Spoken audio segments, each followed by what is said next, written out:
Gramagat Can Corla and Mar Dúirt mé ar Martin Guillaume Law Idirnáisiúnta na Man Sana do Gachéine sa Teachaine. It's very good to celebrate International Women's Day with these statements. It was good to celebrate with the Women's Caucus earlier at the unveiling of statues of Mary Robinson and Mary McAleese in the hall of Leinster House. And it's very good to hear that the government intend to run the referendum on gender equality this autumn.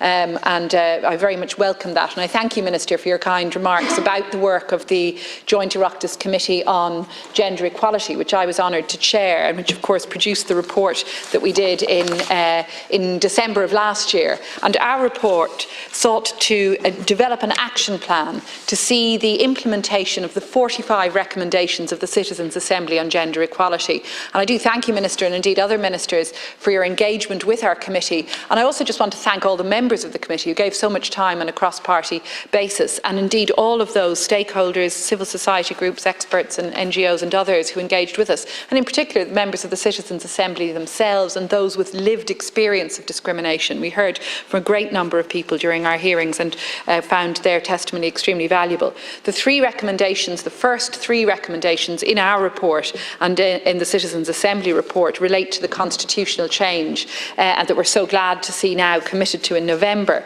And we, I think, Minister, the particular strength of our report is that we were able to devise a precise wording that we would propose for each of the referendums. And the referendum or referendums would seek to do three things: to insert express protection for gender equality in the Constitution and our equality guarantee, and indeed for the principles of non-discrimination and equality generally.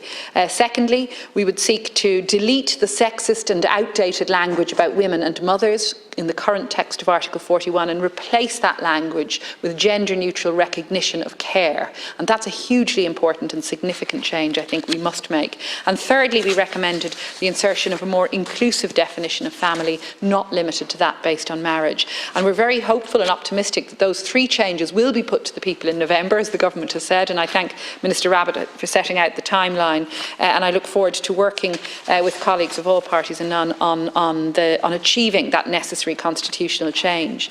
But clearly the constitutional change we recommended is only really the start of the work that needs to be done on gender equality.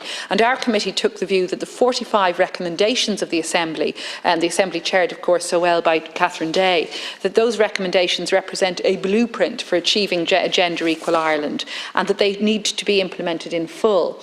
And so our report sets out an action plan addressing a range of necessary measures to be taken across a whole array of areas, but in particular on the area of care. And I do just want to focus for a moment on that, Minister. I know you've spoken about some of the changes that have been made by government on care, and that's acknowledged, but it is essential that we move more swiftly to the publicly funded, affordable system of childcare that the Citizens' Assembly asked us to implement.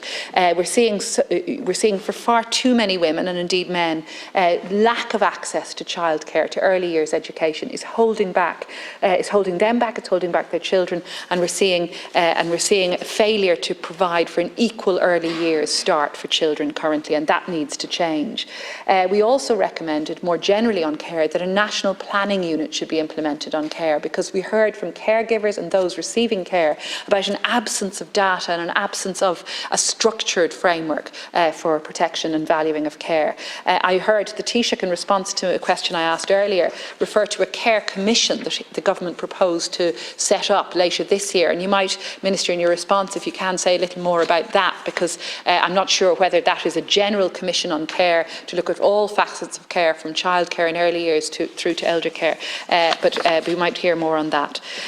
We also We're cognizant in our report of the need to ensure equality for women in the workplace, and I do want to acknowledge the progress that has been made on gender pay gap reporting.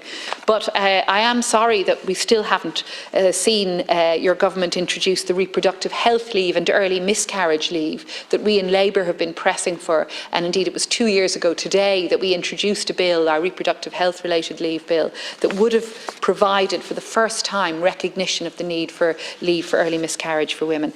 So I hope we'll see more progress on that. I think we should acknowledge that it's the trade union movement that originated International Women's Day, when in 1911 New York women garment workers went on strike demanding decent and safe work. And of course, just 2 years later in this jurisdiction, the Irish Women Workers Union struggled for basic pay and conditions in the 1913 lockout. So the workplace is a key area where we need to see gender equality breakthroughs made.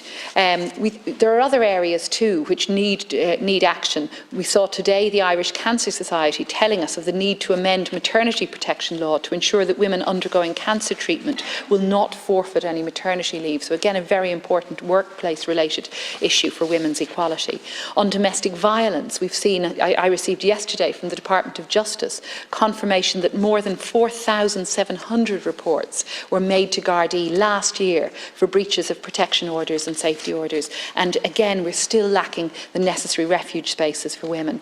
We've seen women discriminated against in Irish society for far too long, in Magdalene institutions, in mother and baby homes, in incarceration in these institutions. And we're seeing women internationally, of course, and I think others have made reference importantly too, that this is an international struggle. We've seen women's rights trampled on in the last year in jurisdictions like Afghanistan, like Iran, where women are mobilising so admirably in the face of such brutal regime. And of course we think of the women of Ukraine who are suffering so much under the brutal Russian invasion too, and indeed women in Yemen and in Palestine and other jurisdictions.